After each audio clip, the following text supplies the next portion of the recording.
Good afternoon, everyone, and welcome to our discussion today. We're diving into a topic that has become increasingly relevant in our modern working lives.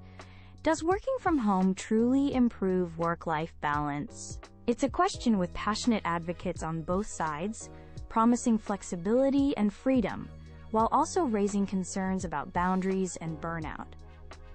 Joining us to explore this multifaceted issue are David, a strong proponent of remote work and its benefits for balancing professional and personal life, and Emily, who will be presenting a more critical perspective, highlighting the potential pitfalls of WFH when it comes to achieving genuine work-life harmony. We're looking forward to a robust and insightful conversation.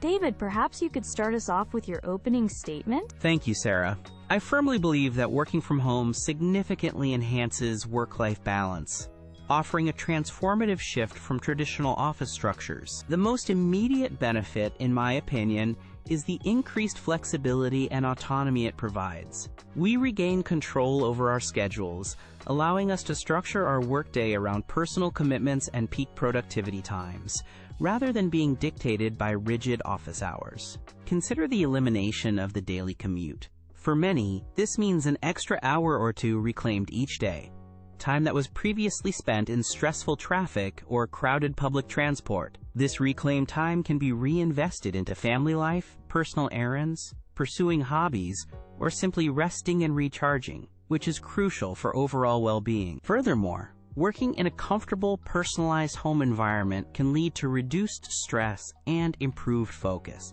We can create a workspace that suits our individual needs, free from common office distractions. I recall when I first transitioned to full-time remote work, the ability to have lunch with my children or take a short walk in my garden during a break was a game changer for my mental health and sense of connection to my personal life. This isn't just about convenience. It's about fundamentally reshaping our relationship with work, allowing it to integrate more harmoniously with the other important aspects of our lives, leading to a more fulfilled and balanced existence. Ultimately, WFH empowers us to be more present and engaged in all facets of our lives, not just our professional ones.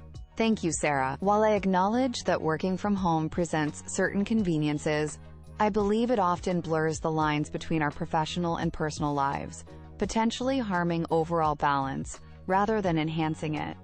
My primary concern is the difficulty many experience in switching off from work. When your home becomes your office, the physical separation that once helped delineate work time from personal time vanishes. This can lead to an insidious creep of work into evenings and weekends, fostering an always-on culture where employees feel pressured to be constantly available. Instead of working fewer hours due to saved commute time, many find themselves working longer, as the boundaries are no longer clear and the laptop is always within reach. Another significant issue is social and professional isolation. The spontaneous interactions, casual brainstorming sessions, and camaraderie that flourish in an office environment are difficult to replicate remotely. These informal connections are vital not only for team cohesion and innovation, but also for individual professional development and a sense of belonging. Moreover, maintaining a healthy work routine and appropriate ergonomics at home can be challenging. Not everyone has a dedicated, quiet workspace, and the lines between a relaxed home setting and a productive work setting can become unhelpfully muddled, leading to physical discomfort or a lack of focus. The promise of balance can quickly evaporate if one is constantly battling distractions at home, or, conversely, feels unable to escape the demands of work within their own living space. Thank you both for those compelling opening statements. Emily, you raised a crucial point about the always-on culture. Could you elaborate on how prevalent you believe this is, and what its tangible impacts are on employees? And David, following that, how do you propose individuals and companies ensure that the flexibility offered by remote work doesn't morph into an expectation of constant availability? From what I've observed, and from numerous studies, this always-on culture is unfortunately quite widespread. The expectation, sometimes implicit, sometimes explicit, is that because you're home, you're always accessible. The impacts are significant: increased stress, anxiety, and a higher risk of burnout. Employees find it difficult to mentally disengage, leading to sleep problems and a decline in overall mental well-being, because their sanctuary, their home, is now also their workplace. It also disproportionately affects those who struggle to set firm boundaries, perhaps junior employees, or those in precarious job situations who fear being seen as less committed. That's a valid concern, Emily, and it's true that without proactive measures, flexibility can indeed be misinterpreted. However, the responsibility lies with both the individual and the employer. Individuals need to consciously establish clear start and end times for their workday, communicate their availability clearly, and make use of Do Not Disturb features outside of those hours. It's about discipline and self-management. Companies, on the other hand, must foster a culture that respects personal time. This means managers leading by example, discouraging after-hours communication unless truly urgent, and implementing policies that support disconnection. Flexibility, when managed correctly, means working when you're most productive, not working all the time. It's about smarter work, not necessarily more work. Let's shift our focus to mental well-being and social connection. David, proponents of WFH often cite reduced stress as a key benefit, particularly from eliminating the commute and having a more comfortable environment. Emily, conversely, concerns about isolation and a lack of camaraderie are frequently voiced. Could you both elaborate on these aspects from your perspectives? Absolutely. The daily commute is a well-documented source of stress for many. Removing that alone can significantly improve one's daily outlook and mental state. Being in a familiar, personalized environment also allows for micro breaks that truly rejuvenate. Stepping away to pet a dog, water plants, or simply sit in silence, which isn't always possible in a busy office. While direct in-person social interaction is different, technology allows for virtual team-building activities, regular check-ins, and collaborative tools that can maintain team cohesion and support mental well-being, provided they are used intentionally. While I agree that eliminating a stressful commute is a plus, I believe the potential for loneliness and professional isolation in a fully remote setup is a serious downside that can outweigh this benefit for many. Humans are inherently social creatures. Those water cooler moments, the spontaneous chats, the shared lunches, these build relationships, foster a sense of belonging, and are crucial for informal learning and mentorship, especially for new team members. It can be very challenging for individuals, particularly those who live alone or are naturally more introverted, to feel connected and part of a team when their primary interactions are through a screen. This can lead to feelings of detachment and negatively impact mental health over time. Furthermore, it's harder for managers to pick up on nonverbal cues, indicating an employee might be struggling when interactions are solely virtual. Productivity is another frequently debated aspect of remote work, and this ties into a broader question. How do we even define work-life balance in a WFH context? Is it purely about the number of hours worked, or is it more about the quality of integration between work and personal life? Regarding productivity, while some individuals thrive in a WFH setting, others find it challenging to maintain focus amidst home distractions, or conversely, they overwork because the physical cues to stop are absent.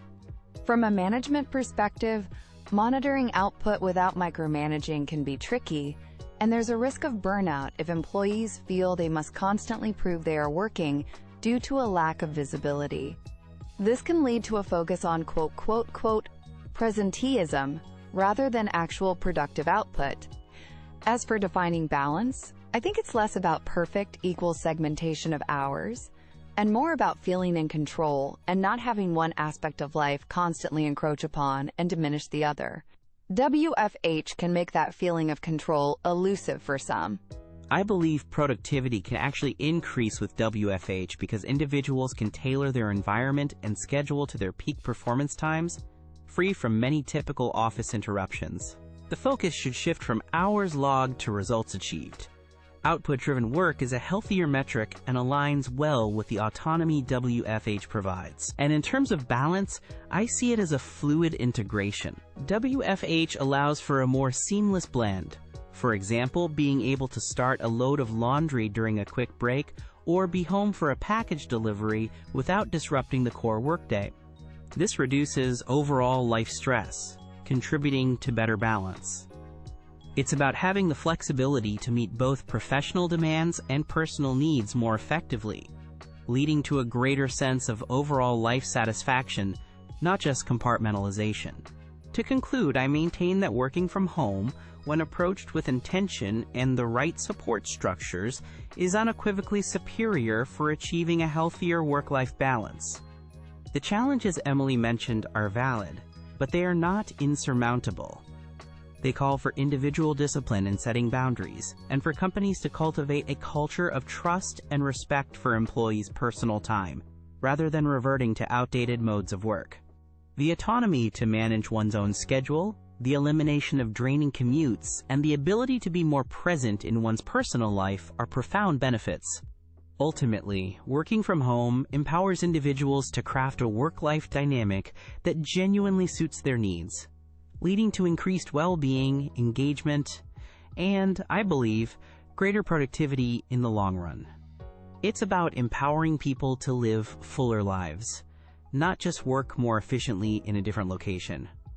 In closing, while the allure of working from home and its promise of better work-life balance is understandable, my position is that this outcome is far from automatic and often remains elusive for many. The potential for blurred boundaries, social isolation, and an always-on mentality are significant drawbacks that can seriously undermine well-being, if not proactively and effectively managed. Achieving true balance requires more than just a change in physical location.